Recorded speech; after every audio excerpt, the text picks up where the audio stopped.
Now the gods were sitting with Jove in council upon the golden floor, while Hebe went round pouring out nectar for them to drink.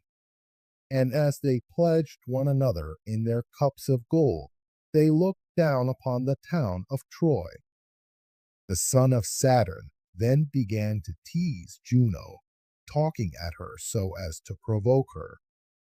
Menelaus, said he, has two good friends among the goddesses, Juno of Argos and Minerva of Alcmene, but they only sit still and look on, while Venus keeps ever by Alexandra's side to defend him in any danger. Indeed, she has just rescued him when he made sure that it was all over with him, for the victory really did lie with Menelaus.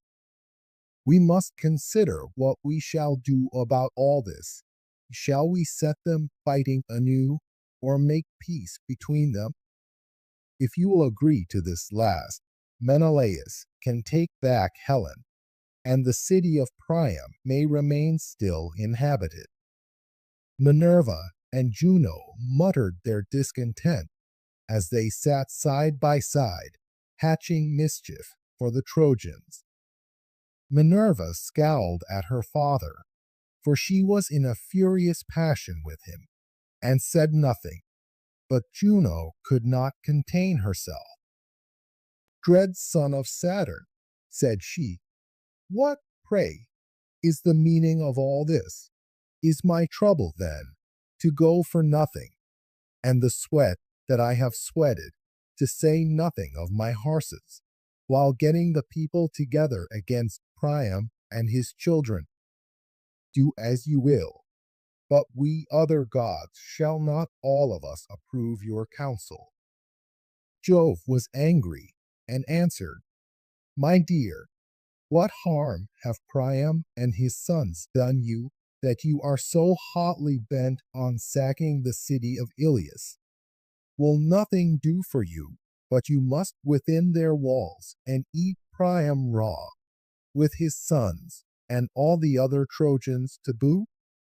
Have it your own way then, for I would not have this matter become a bone of contention between us. I say further, and lay my saying to your heart, if ever I want to sack a city belonging to friends of yours, you must not try to stop me. You will have to let me do it, for I am giving in to you, sorely against my will. Of all inhabited cities under the sun and stars of heaven, there was none that I so much respected as Ilias with Priam and his whole people. Equitable feasts were never wanting about my altar, nor the savor of burning fat, which is honor due to ourselves.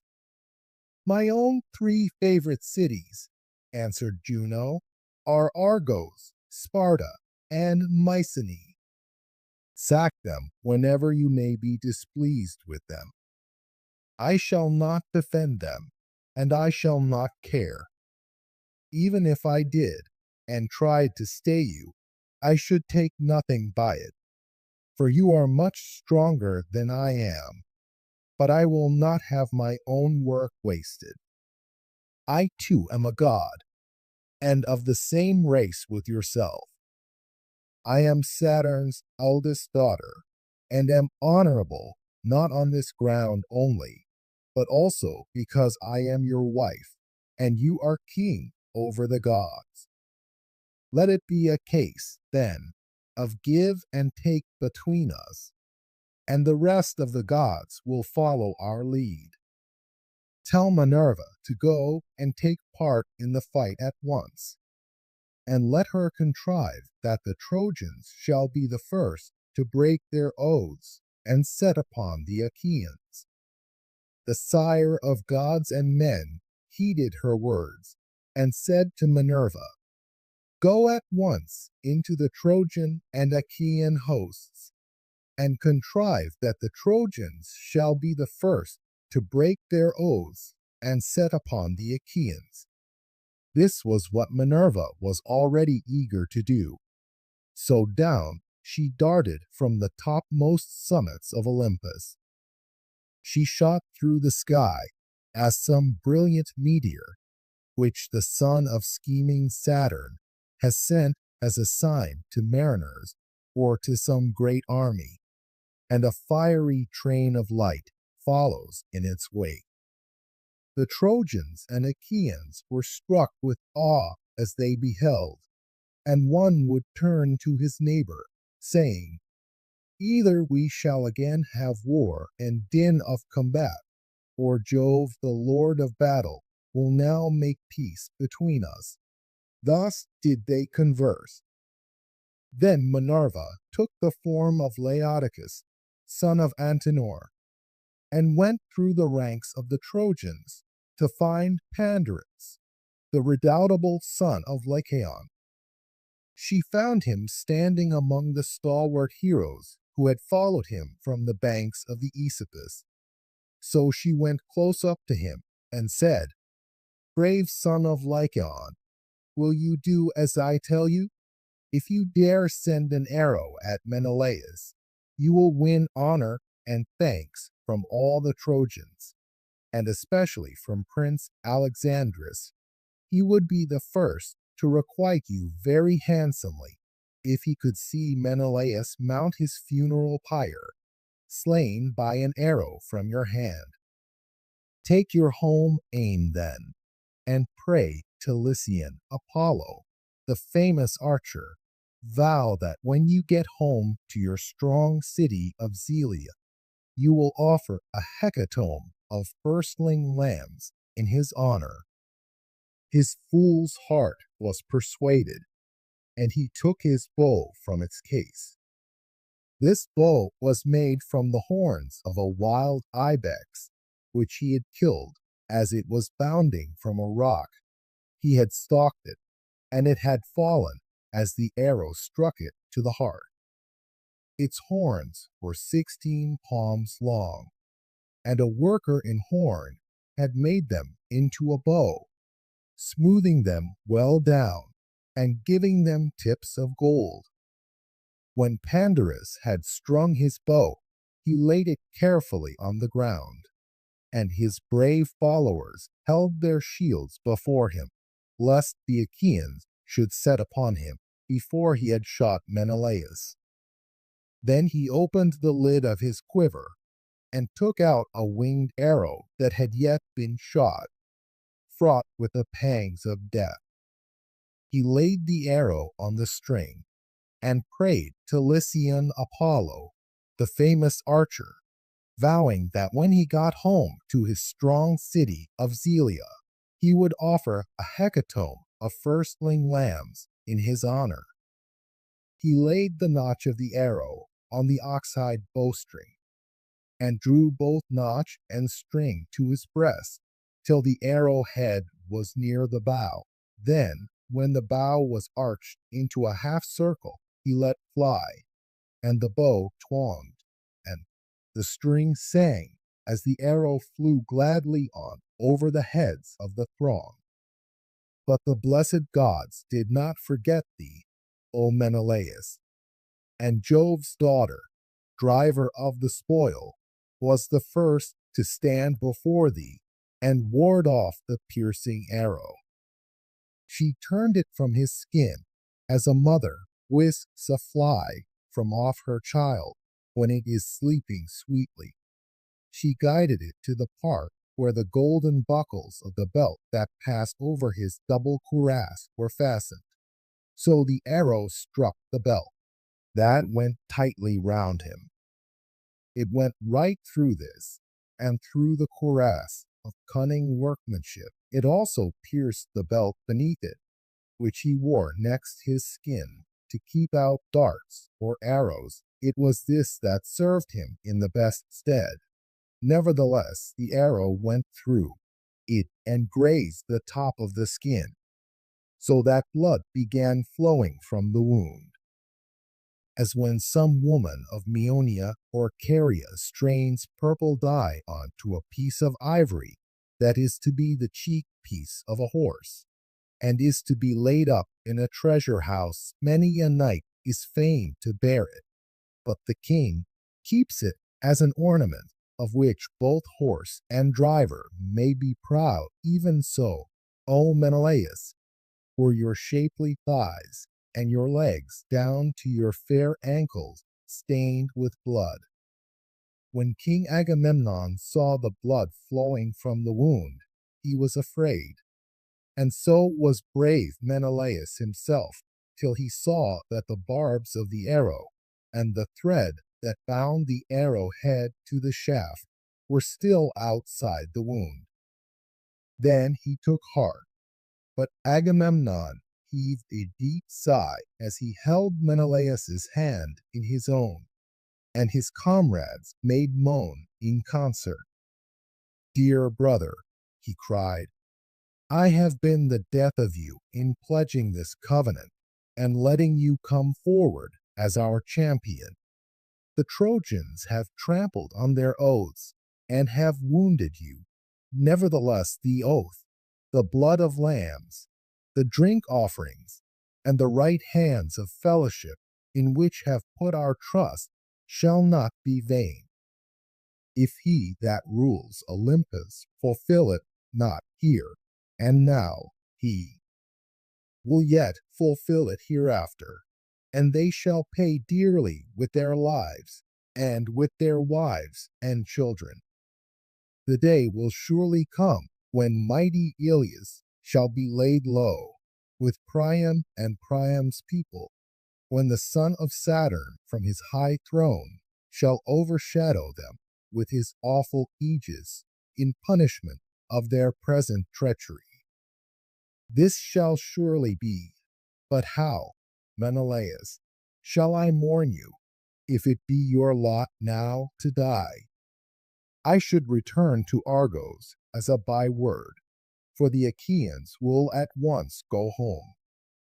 We shall leave Priam and the Trojans the glory of still keeping Helen, and the earth will rot your bones as you lie here at Troy, with your purpose not fulfilled.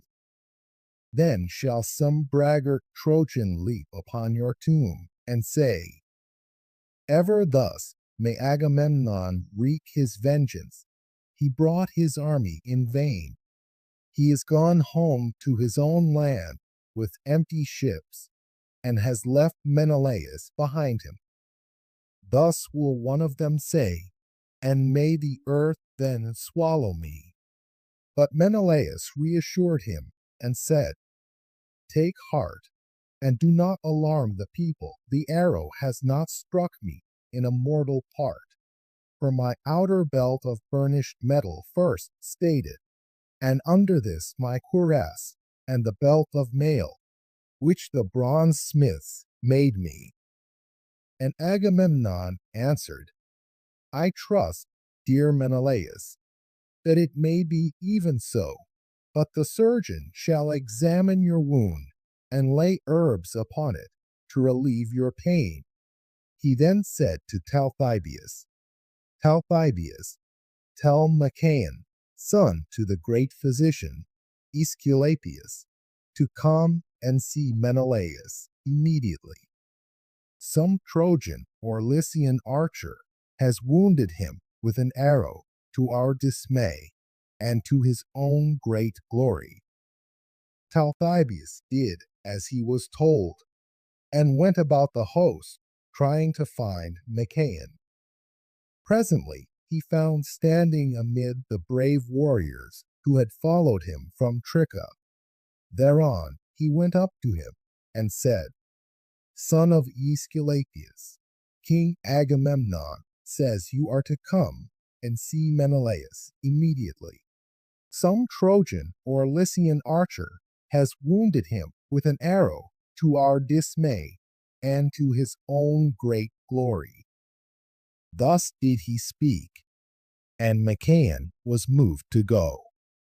They passed through the spreading host of the Achaeans, and went on till they came to the place where Menelaus had been wounded and was lying with the chieftains gathered in a circle round him. Machaon passed into the middle of the ring, and at once drew the arrow from the belt, bending its barbs back through the force with which he pulled it out.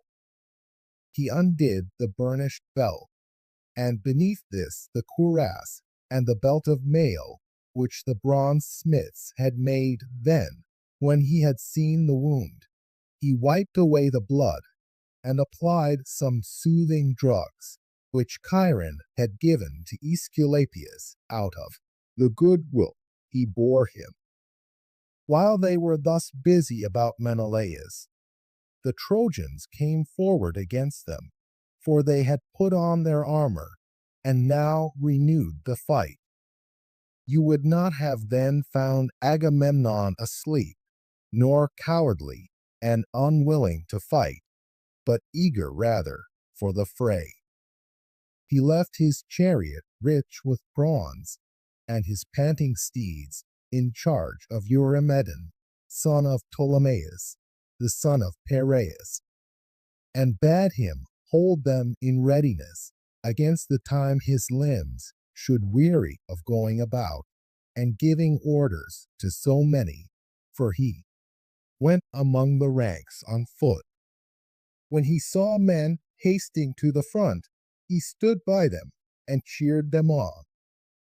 Argives, said he, slacken not one whit in your onset. Father Jove will be no helper of liars. The Trojans have been the first to break their oaths, and to attack us. Therefore they shall be devoured of vultures. We shall take their city and carry off their wives and children in our ships. But he angrily rebuked those whom he saw shirking and disinclined to fight. Argives, he cried, cowardly, miserable creatures, have you no shame to stand here like frightened fawns, who, when they can no longer scud over the plain, huddle together, but show no fight? You are as dazed and spiritless as deer. Would you wait till the Trojans reach the sterns of our ships as they lie on the shore, to see whether the son of Saturn will hold his hand over you to protect you? Thus did he go about giving his orders among the ranks. Passing through the crowd, he came presently on the Cretans, arming round Idomeneus, who was at their head, fierce as a wild boar, while Marius was bringing up the battalions that were in the rear. Agamemnon was glad when he saw him, and spoke him fairly. Idomeneus, said he, I treat you with greater distinction than I do any others of the Achaeans, whether in war, or in other things, or at table. When the princes are mixing my choicest wines in the mixing bowls, they have each of them a fixed allowance, but your cup is kept always full like my own, that you may drink whenever you are minded. Go, therefore, into battle, and show yourself the man you have been always proud to be. Idomeneus answered, I will be a trusty comrade, as I promised you from the first I would be. Urge on the other Achaeans, that we may join battle at once, for the Trojans have trampled upon their covenants. Death and destruction shall be theirs, seeing they have been the first to break their oaths and to attack us. The son of Atreus went on, glad at heart, till he came upon the two Ajaxes arming themselves amid a host of foot soldiers. As when a goat herd from some high post watches a storm drive over the deep before the west wind black as pitch is the offing, and a mighty whirlwind draws towards him, so that he is afraid and drives his flock into a cave. Even thus did ranks of stalwart youths move in a dark mass to battle under the Ajaxes, horrid with shield and spear. Glad was King Agamemnon when he saw them. No need, he cried, to give orders to such leaders of the Argives as you are, for of your own selves you spur your men on to fight with might and main. Would, by Father Jove, Minerva, and Apollo, that all were so minded as you are, for the city of Priam would then soon fall beneath our hands, and we should sack it. With this he left them and went onward to Nestor, the facile speaker of the Pylians, who was marshaling his men and urging them on, in company with Pelagon, Alastor, Chromis, Heman, and Bias shepherd of his people. He placed his knights with their chariots and horses in the front rank, while the foot soldiers, brave men, and many whom he could trust, were in the rear.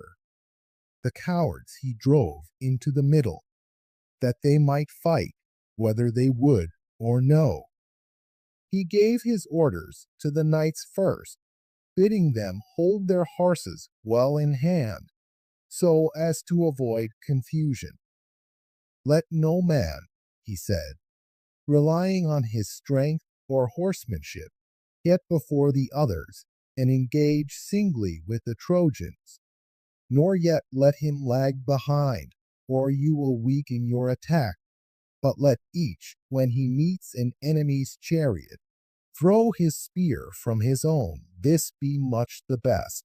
This is how the men of old took towns and strongholds. In this wise were they minded. Thus did the old man charge them, for he had been in many a fight, and King Agamemnon was glad. I wish, he said to him, that your limbs were as supple, and your strength as sure as your judgment is. But age, the common enemy of mankind, has laid his hand upon you. Would that it had fallen upon some other, and that you were still young. And Nestor, knight of Gerene, answered, Son of Atreus, I too would gladly be the man I was when I slew mighty Ereuthalion, but the gods will not give us everything at one and the same time. I was then young, and now I am old. Still I can go with my knights and give them that counsel which old men have a right to give. The wielding of the spear I leave to those who are younger and stronger than myself. Agamemnon went his way rejoicing, and presently found Menestheus, son of Peteos, tarrying in his place, and with him were the Athenians, loud of tongue in battle. Near him also tarried cunning Ulysses, with his sturdy Cephallenians round him. They had not yet heard the battle cry, for the ranks of Trojans and Achaeans had only just begun to move, so they were standing still, waiting for some other columns of the Achaeans to attack the Trojans and begin the fighting. When he saw this, Agamemnon rebuked them and said, Son of Peteos, and you other, steeped in cunning, heart of guile, why stand you here cowering and waiting on others? You too should be of all men foremost when there is hard fighting to be done. For you are ever foremost to accept my invitation when we counselors of the Achaeans are holding feast. You are glad enough then to take your fill of roast meats and to drink wine as long as you please, whereas now you would not care though you saw 10 columns of Achaeans engage the enemy in front of you. Ulysses glared at him and answered, Son of Atreus, what are you talking about? How can you say that we are slack? When the Achaeans are in full fight with the Trojans, you shall see, if you care to do so, that the father of Telemachus will join battle with the foremost of them. You are talking idly." When Agamemnon saw that Ulysses was angry, he smiled pleasantly at him and withdrew his words. "Ulysses," said he, "noble son of Laertes, excellent in all good counsel, I have neither fault to find nor orders to give you, for I know your heart is right, and that you and I are of a mind. Enough, I will make you amends for what I have said, and if any ill has now been spoken, may the gods bring it to nothing." He then left them and went on to others. Presently he saw the son of Tydeus, noble Diomed, standing by his chariot and horses, with Sthenelus, the son of Capaneus, beside him, whereon he began to upbraid him. "Son of Tydeus," he said, "why stand you cowering here upon the brink of battle?" Tydeus did not shrink thus, but was ever ahead of his men when leading them on against the foe. So, at least, say they that saw him in battle, for I never set eyes upon him myself. They say that there was no man like him. He came once to Mycenae, not as an enemy, but as a guest, in company with Polynices, to recruit his forces, for they were levying war against the strong city of Thebes, and prayed our people for a body of picked men to help them. The men of Mycenae were willing to let them have one, but Jove dissuaded them by showing them unfavorable omens. Tydeus, therefore, and Polynices went their way. When they had got as far the deep meadowed and rush-grown banks of the Aesopus, the Achaeans sent Tydeus as their envoy, and he found the Cadmeans gathered in great numbers to a banquet in the houses of Eteocles.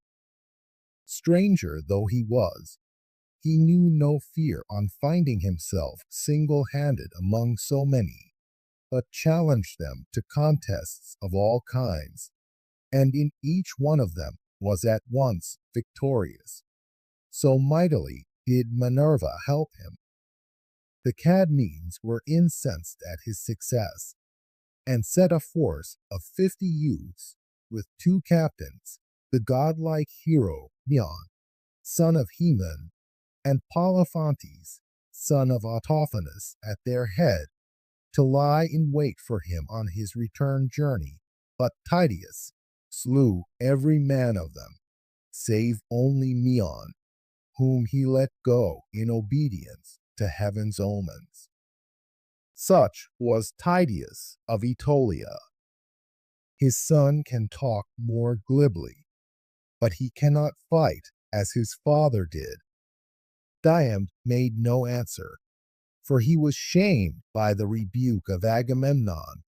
But the son of Capaneus took up his words and said, "Son of Atreus, tell no lies, for you can speak truth if you will. We boast ourselves as even better men than our fathers. We took 7-gated Thebes, though the wall was stronger and our men were fewer in number, for we trusted in the omens of the gods and in the help of Jove, whereas they perished through their own sheer folly. Hold not, then, our fathers in like honor with us." Diomed looked sternly at him and said, "Hold your peace, my friend, as I bid you. It is not amiss that Agamemnon should urge the Achaeans forward, for the glory will be his if we take the city, and his the shame if we are vanquished. Therefore, let us acquit ourselves with valor."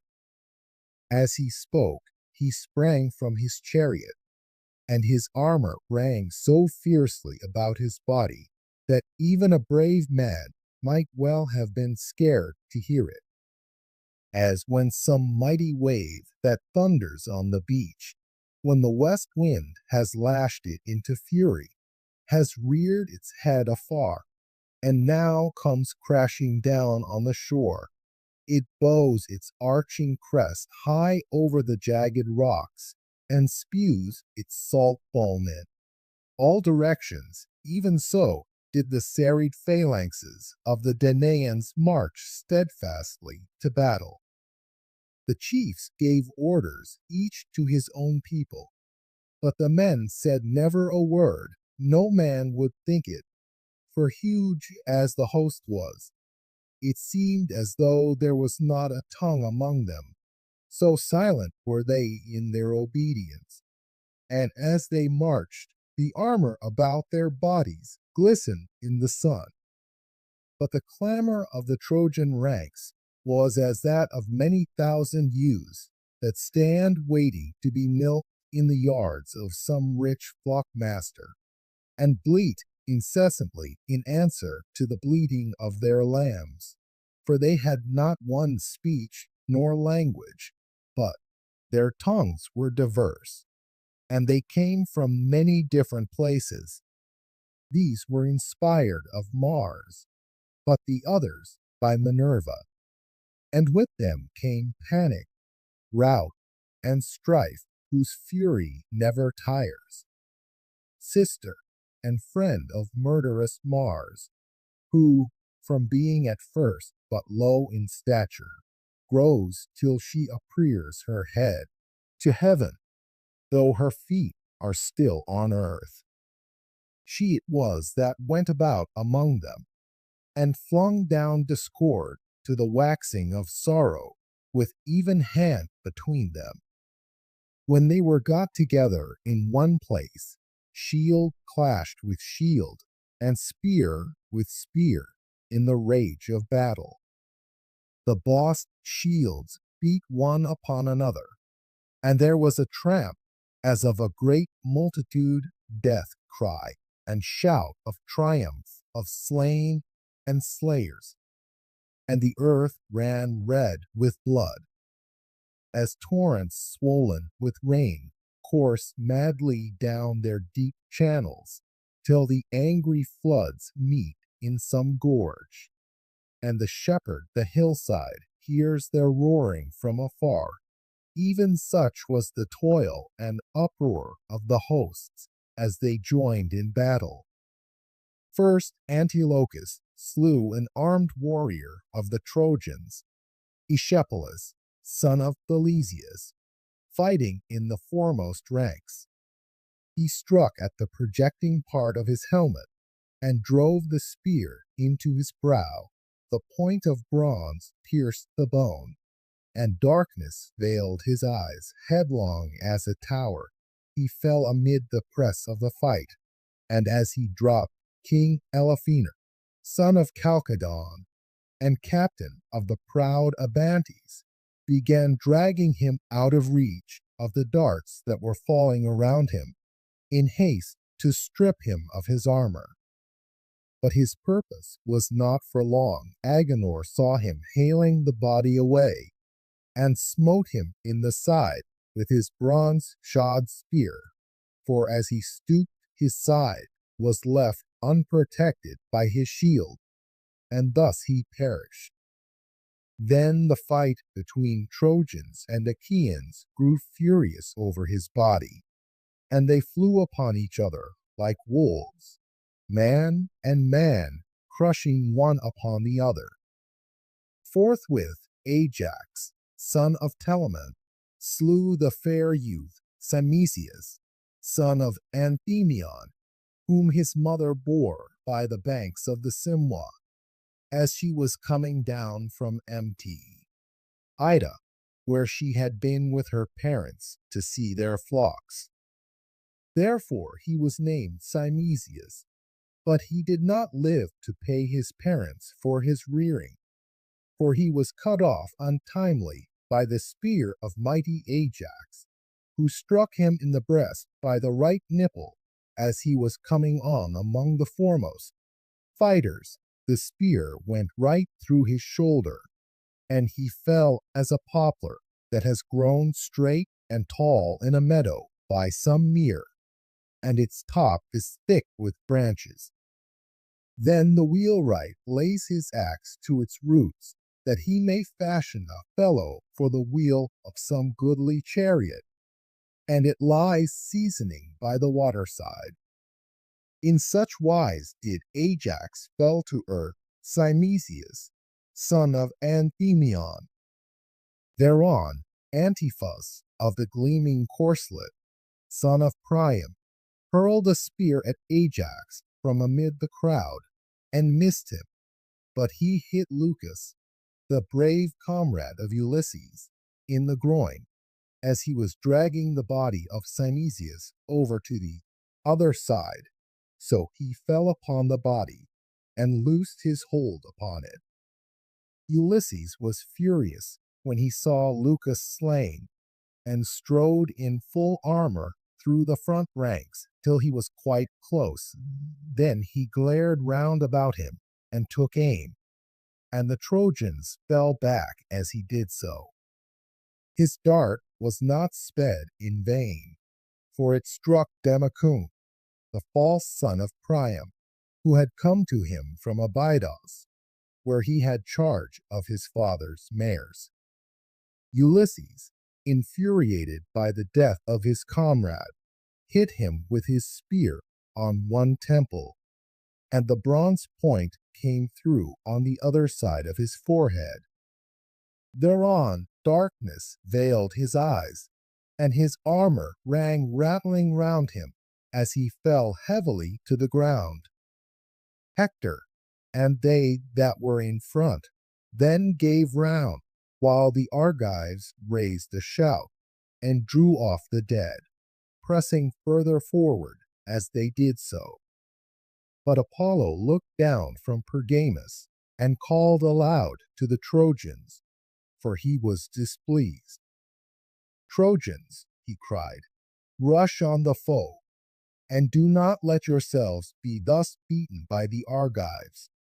Their skins are not stone nor iron, that when hit them you do them no harm. Moreover, Achilles, the son of lovely Thetis, is not fighting, but is nursing his anger at the ships. Thus spoke the mighty god, crying to them from the city, while Jove's redoubtable daughter, the Trito-born, went about among the host of the Achaeans, and urged them forward whenever she beheld them slackening. Then fate fell upon Diores, son of Amarynceus, for he was struck by a jagged stone near the ankle of his right leg. He that hurled it was Pyrrhus, son of Imbrasus, captain of the Thracians, who had come from Aeneas. The bones and both the tendons were crushed by the pitiless stone. He fell to the ground on his back, and in his death throes stretched out his hands towards his comrades.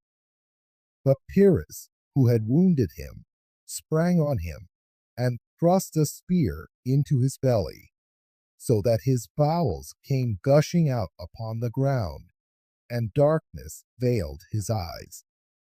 As he was leaving the body, Thoas of Aetolia struck him in the chest near the nipple, and the point fixed itself in his lungs. Thoas came close up to him, pulled the spear out of his chest, and then, drawing his sword, smote him in the middle of the belly, so that he died. But he did not strip him of his armor, for his Thracian comrades, men, who wear their hair in a tuft at the top of their heads, stood round the body, and kept him off with their long spears, for all his great stature and valor. So he was driven back. Thus the two corpses lay stretched on earth near to one another, the one captain of the Thracians, and the other of the Epeans, and many another fell round them. And now no man would have made light of the fighting, if he could have gone about among it scatheless and unwounded, with Minerva leading him by the hand and protecting him from the storm of spears and arrows. For many Trojans and Achaeans on that day lay stretched side by side, face downwards upon the earth.